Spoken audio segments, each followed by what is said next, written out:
Ocurrido en las últimas horas en la Fórmula 1 de cara al año 2026 que da bastantes pistas de qué es lo que puede estar haciendo el equipo McLaren y que a mí sinceramente me ha generado un poquito de dudas. ¿Han encontrado el truco de McLaren en la FIA y no pueden prohibirlo porque no tienen bien redactado el reglamento? Es un poco la sensación, o simplemente se están curando en salud de cara al año que viene. Pero así por lo bajini, como lo suelen hacer ellos, que esto me encanta, oye, no, hemos hecho un cambio de redacción de un artículo del reglamento, pero no os lo vamos a decir.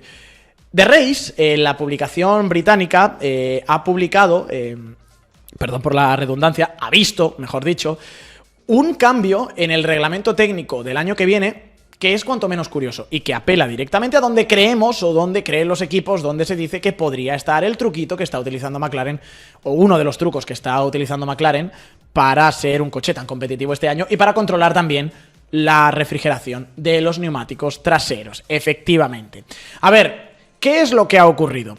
Lo que ha ocurrido es que en la sección C del reglamento técnico, artículo 10.8.3, ha habido una corrección en la redacción que habla del tratamiento de los neumáticos. Os leo lo que decía el reglamento anteriormente y os leo ahora qué es lo que se ha corregido. Esto es lo corregido, ¿vale? Pero yo os leo primero lo que decía anteriormente. Este artículo 10.8.3 lo que decía en su párrafo número D era que el único tipo de dispositivos permitidos para calentar los neumáticos son las mantas térmicas que estén de acuerdo con el diseño prescrito en la lista del artículo, bla, bla, bla. Cualquier otro sistema o procedimiento, excepto conducir el coche, con el propósito de o calentar los neumáticos o mantener la temperatura de los bujes o los frenos por encima de la temperatura ambiente o de mantener la temperatura si ya están calientes, está prohibido.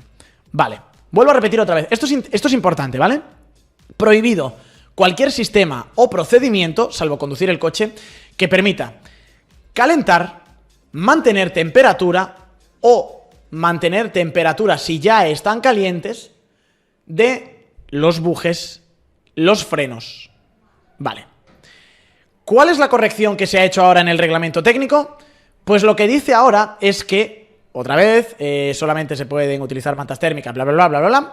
Y el artículo E, que lo veis aquí señalado y con los cambios puestos en morado, es que con la excepción del aire que entra por las aperturas definidas en C.16, bla, bla, bla, bla, bla, y los neumáticos y las mantas térmicas permitidas en el artículo D, cualquier sistema o procedimiento, excepto conducir el coche, con el propósito o el efecto de calentar, enfriar o mantener la temperatura de la rueda completa, el buje o los frenos, está prohibido. ¿Cuáles son los artículos C16.6 y 16.6? Bueno, esto no nos vamos a poner aquí en detalle, pero básicamente son los artículos que te hablan de cómo tienen que ser los conductos de refrigeración de la parte trasera y de la parte delantera de los frenos del coche. ¿Qué es lo que ha cambiado? ¿Dónde está la rata? Creo que lo habéis pillado. Se encuentran las 7 diferencias. Bueno, que ahora está explícitamente escrito en el reglamento, hay una mención directa a enfriar. Antes no estaba. Ahora hay una mención directa a la palabra enfriar en las reglas. Cuando antes, como digo, solo se hablaba de calentar o de mantener la temperatura superior a la temperatura ambiente. Y hay una segunda que también es muy importante, que es esto que estoy señalando aquí. No se habla de la temperatura del buje o de los frenos. Se habla también de la temperatura de la rueda completa, es decir, de la llanta y del neumático. Y además de todo eso, luego hay un artículo que es el 3.17.1 que habla del carenado de la suspensión delantera, es decir, los brazos de suspensión delantera, la fibra de carbono que veis fuera, al final es una forma que ellos le han dado aerodinámica y luego por dentro es donde están todos los brazos de la suspensión. Pues se prohíbe que haya flujo de aire, se prohíbe taxativamente que haya flujo de aire en esos carenados de los brazos de suspensión delantera y suspensión trasera. ¿Por qué? Coño, porque es muy fácil que alguien pueda utilizar el flujo de aire o pueda meter un conducto por dentro de esos brazos de suspensión y tirarlo directamente al buje o a la rueda para enfriarlo.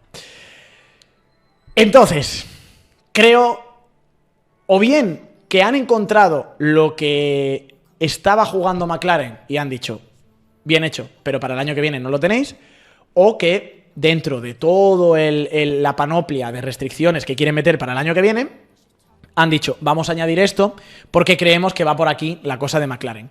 Que ya no se pueda utilizar ningún tipo de dispositivo para enfriar y que esto afecte a la rueda completa. Es decir, que McLaren quizá está utilizando una laguna en el reglamento y, señores, bien por ellos. ¿Es ilegal lo que está haciendo McLaren? No. ¿Está haciendo algo que otros no hacen? Por supuesto que lo están haciendo. Si no lo estuvieran haciendo, pues McLaren no sería el mejor coche. O si todos lo hicieran, estarían iguales.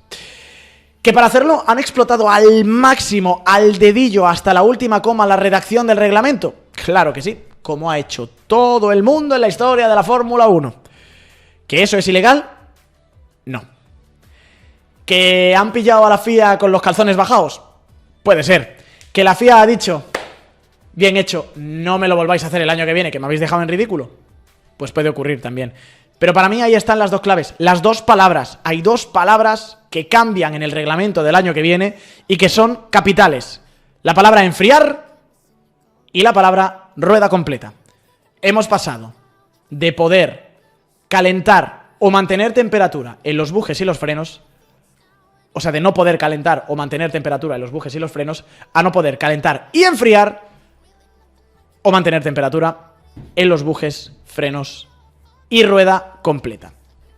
A partir de ahí, con esto ya puesto encima de la mesa, lo que hay en el paddock, y esto es información de Alemania, es información de Automotor Unisport, es una sensación cuanto menos de preocupación o de estar perdidos. La sensación que tienen los ingenieros y que tienen un poco los equipos, dicen desde Automotor Unisport, en el paddock, es de estar un poco perdidos porque no acaban de encontrar el truco, no acaban de entender muy bien cómo McLaren está haciendo lo que está haciendo. La única pista, que bueno, es lo que sabemos todos, es que McLaren es un coche que gestiona la temperatura de los neumáticos mejor que nadie. Que McLaren es un coche que, al contrario que le pasa a Red Bull, o que le pasa a Mercedes, o que le pasa a Ferrari, pues no necesita en clasificación, por ejemplo, tener que estar compensando en sectores diciendo, bueno, levanto un poco en el primero y en el tercer parcial para no sobrecalentar el neumático y así puedo ir mejor en el segundo, sino que pueden apretar en el completo de la vuelta. Y además, lo hemos visto, yo me sigo acordando de la última vuelta de Piastri en el Gran Premio de Arabia Saudí y tantas otras que hemos visto, que cuando ellos quieren, rompen la baraja, meten ritmo y son capaces de pues sacarle 2-3 segundos perfectamente al ritmo de carrera. Les han intentado buscar las cosquillas con la restricción de los alerones flexibles, no ha funcionado. Les han intentado buscar, en particular el equipo Red Bull, las cosquillas con todo el tema de la refrigeración de los neumáticos traseros y tampoco ha funcionado. Y al final, ahora mismo nadie sabe muy bien cómo se puede luchar contra este McLaren, más allá de esta re-redacción, de esta corrección que ha hecho la federación al reglamento técnico del año que viene. Reglamento técnico del año que viene, por cierto, me ha parecido muy buena la pregunta de Matt, muy buena. No es una corrección al reglamento específico del Gran Premio de Austria o de este año en adelante. Es una corrección al reglamento técnico 2026. Es decir, a partir del año que viene es cuando entra en vigor esa corrección que, de nuevo, la FIA no hace cosas por casualidad. O no se inventa o dice, espérate, vamos a decir enfriar en lugar de calentar. Vamos a poner rueda completa. Algo hay. O claramente han visto que ahí está la ventaja del equipo McLaren y han dicho, bueno, pues esto es algo que como sospechamos o alguien nos ha contado que puede ser ilegal o alegal o aprovechando una laguna del reglamento y por tanto yo no estaría haciendo bien mi trabajo como juez, voy a prevenir que eso ocurra, pues el año que viene redactando el reglamento, prohibiendo taxativamente en el reglamento del año que viene que se pueda hacer eso. A partir de ahí, hay una reflexión que yo he sacado de todo esto y es qué tarea tan dura, señores, que tienen los rivales de McLaren para el año que viene. Es muy jodido, ¿eh? Es muy jodido lo que van a tener que hacer el año que viene los rivales de McLaren para poder ganarlos. Esto engancha también con otra reflexión que he leído en The Race, en la prensa británica. Claro, estamos todos diciendo que Mercedes es el mejor equipo el año que viene, que va a ser el grandísimo favorito, ¿no? Porque entramos en una fórmula muy de motores. Y es cierto, Mercedes el año que viene, por lo que dicen los rumores del paddock, va a tener el mejor motor. Vale. Pero es que McLaren también va a tener motor Mercedes. Es que estamos pasando por alto que el año que viene McLaren va a tener el mejor motor de la parrilla y ahora mismo ellos son el mejor coche. Porque no iban a ser los grandes dominadores de esta nueva época. A ver, argumentos que encuentro yo a favor de que el año que viene no cambie nada, al menos en la parte alta, y McLaren siga estando en un lugar de privilegio. Bueno, que si no falla todo muchísimo, van a ganar 2 títulos de constructores consecutivos. Yo creo que este año se lo llevan y veremos a ver si no se llevan el de pilotos, y eso es un enganche de moral y una inyección de dinero buenísima. Tiempo. McLaren ahora mismo está dominando. McLaren dominó el año pasado. Entonces, si hay un equipo que no tiene que pensar en compromisos, como Ferrari ahora decíamos, o Red Bull, por ejemplo, sobre cuánto dedico al 2025, cuánto dedico al 26, copón, es McLaren, que puede parar el desarrollo de este coche, ojo, no lo haya hecho allá, y pueden dedicarlo al 2026. Además, sabiendo que las herramientas que tienen en la fábrica son buenas, si no infalibles, si no perfectas, porque todo lo que ha metido McLaren desde Miami del año pasado les ha funcionado. Tienen una correlación perfecta, entonces es muy fácil confiar en que el trabajo que tú estás haciendo del coche del año que viene te está llevando por el lugar adecuado, porque en cuanto algo te salta en el túnel de viento dices, oh, me lo creo, porque cada vez que ha pasado esto, luego hemos visto correlación en la pista. Y luego, por otro lado, pues lo de siempre, que van a tener motor Mercedes. Mercedes mantiene suministrador, y además mantienen suministrador respecto al año pasado, eso es un plus, y además de todo eso, es que Mercedes parece que se está borrando un poco de la lucha, o yo al menos veo a Mercedes muy perdida, porque no encuentran el camino y no lo han conseguido encontrar tampoco en este año 2025. Fíjate que el año pasado, en esa sección central, parecía que la cosa podía revivir, ¿no? Con las victorias que consiguió Russell en Austria, luego Hamilton en Gran Bretaña, luego el doblete hasta la descalificación de Hamilton en Spa. Dijimos, ojo, que Mercedes ha llegado. Nada, se han perdido. Siguen perdidos, no entienden este coche, y eso es descartar al equipo de fábrica, al menos en cuanto a nivel de chasis, para el año que viene. ¿Qué es lo que podríamos pensar que le va a lastrar a McLaren en 2026? Bueno, que no van a ser equipo de fábrica, y en este reglamento no es igual ser un equipo de fábrica que no ser un equipo de fábrica, porque la integración va a valer más que nunca con el nuevo motor, con el cambio de la parte eléctrica y sobre todo por el tema del peso. Entonces, si tú tienes muy bien controlados los parámetros del motor, sabes integrarlo mejor con el chasis, y eso pasa cuando eres equipo de fábrica. Y por otro lado, pues que el tema del peso va a ser muy importante, y ahí pues de nuevo volvemos a lo mismo. Más allá del tamaño, si Mercedes tiene bien controladas las medidas, el peso del motor y la unidad de potencia y las necesidades de refrigeración y de todo, es más fácil integrarlo y diseñar el coche, que es lo que va a tener que hacer el equipo McLaren, que al final, pues hombre, puede tener algún contacto con Mercedes, pero lo que suele pasar con los equipos cliente en general es que te llega el motor en una caja, te lo ponen en el coche, fin de semana de carrera, termina el fin de, se lo llevan, le hacen mantenimiento y te lo vuelven a dar al fin de semana siguiente. Es muy complicado luchar en condiciones similares. Pero, sinceramente, ya digo, pinta muy bien, muy bien el año que viene para el equipo McLaren. Muy bien, porque al final tenemos a Aston Martin, que quiero hacer un pequeño repaso de cuáles podrían ser los rivales. Aston Martin, que cambia de suministrador de motores e inicia una nueva era, que puede ser muy exitosa, pero bueno, va a precisar de un rodaje.